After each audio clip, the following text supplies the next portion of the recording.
Justifiable homicide will never hold up.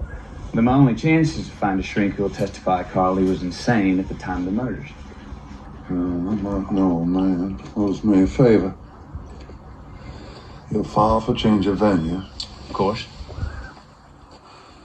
Well, Judge News denies it.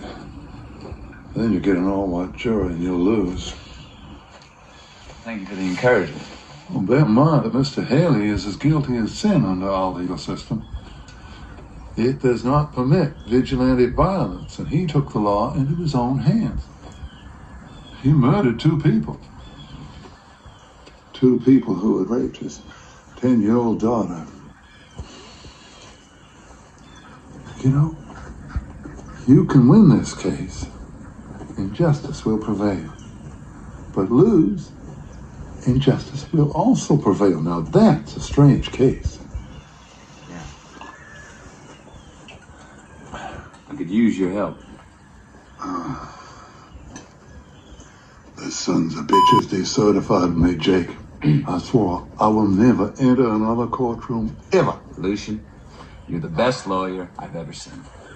Now, I know how much it hurt when they took your license away, but they can't take your mind unless you let them. Good speech.